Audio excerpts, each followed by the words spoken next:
Hi everyone, it's Kimmer, the study abroad specialist. Today what I want to do was, it's a little bit different. I'm doing an audio only video.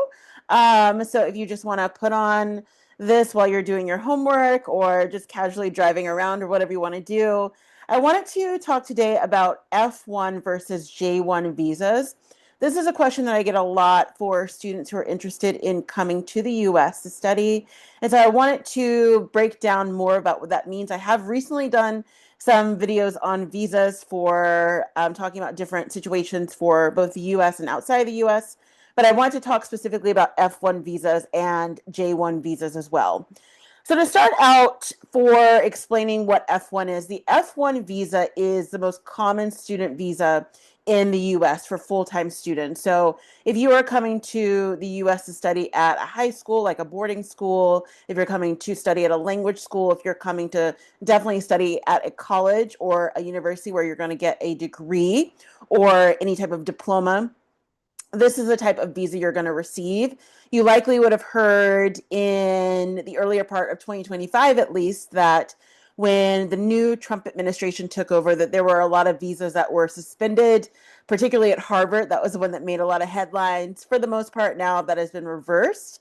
And that is something that the administration is working in partnership with individual colleges to work on to sort of set a balance of how many have been giving out. And even though it was made a big deal with this new administration, this is a conversation that has been going on and on. And it also, too, is a conversation that is happening in other countries. So it's not necessarily unique to America. But I just wanted to point out just about that particular conversation on F-1 visas that you may have heard about. But the F-1 is the standard visa. Now with J-1, J-1 is focused on exchange visitor. So it's the exchange visitor visa. So this is if you are doing an exchange program. So typically this is going to be something that's going to be 6 months or less usually, or if it is a longer term program, it has very set parameters. So you want to think about things that are going to be shorter term programs. A lot of times for students who are coming to the US, and you may have a hybrid of an educational component and also, let's say, an internship or a work piece,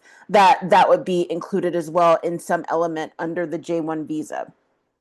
So that's kind of the standard part of the visa. Now I want to talk more about the F-1 too, because you likely, as you've been going through this process, have heard of the I-20 form. And so the I-20 form is kind of the core form that you need when you're going to be issued your visa. Now for I-20, it is issued through whatever school you're going to be going to.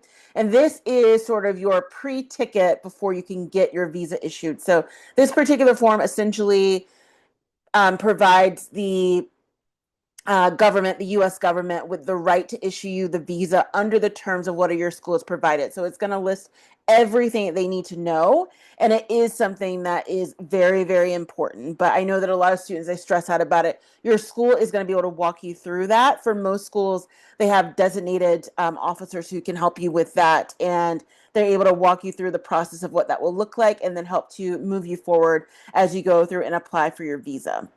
So that's basically the overview of the visa. Now to talk more about the actual funding, because a lot of people get confused about what that actually looks like when you're on a visa, and there are different rules around that.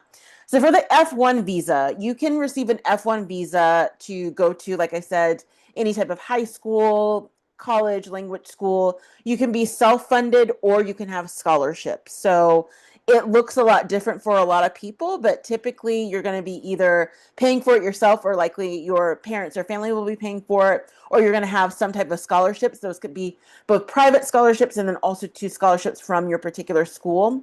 And for J-1 visas, it's different because you are usually required to have outside funding. So essentially what outside funding means is that it's from whatever organization you're going to. So you received a scholarship that you're coming to an organization to work, they're funding it, or you're doing research and they're funding it.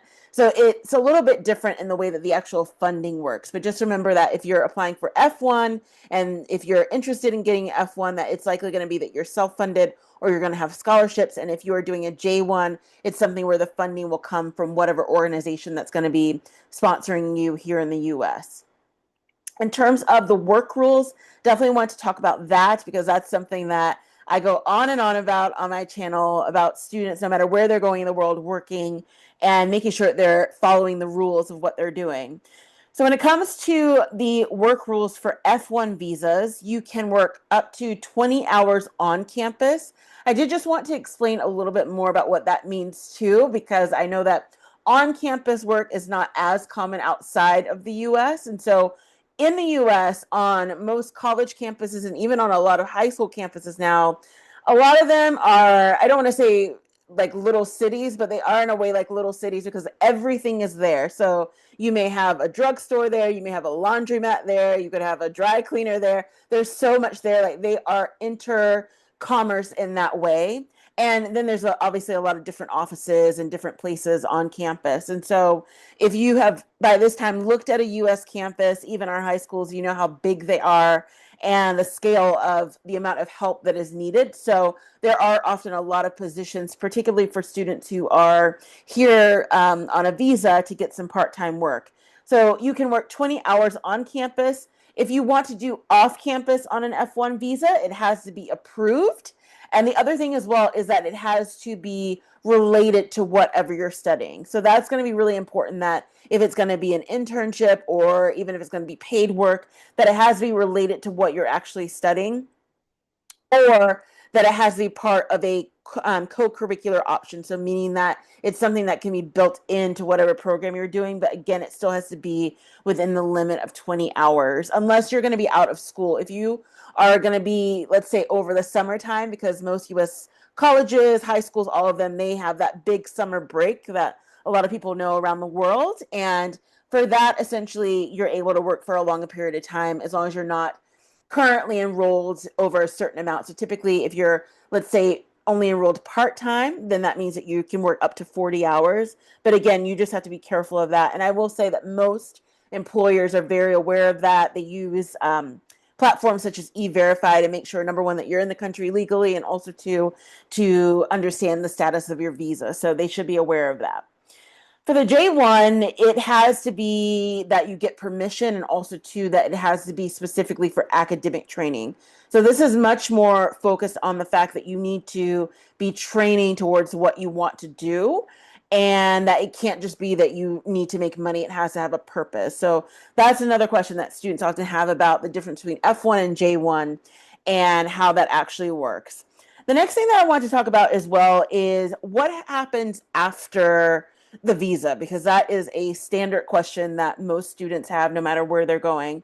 But with the F-1 is what you could think of as it's a step visa. So essentially you have that visa, and then a lot of times what happens is for most students, either they are coming here, and I kind of like the way that a lot of international students do in the US, that let's say you're coming here and you're coming to a private high school, and then the next step is that you're going to move into likely another F-1 visa to go to a college. Same thing, if you're in a college, you're likely going to, let's say, move into a F-1 visa maybe for graduate school, or if not, you're going to move into a different visa for being able to work here for a certain amount of time afterwards.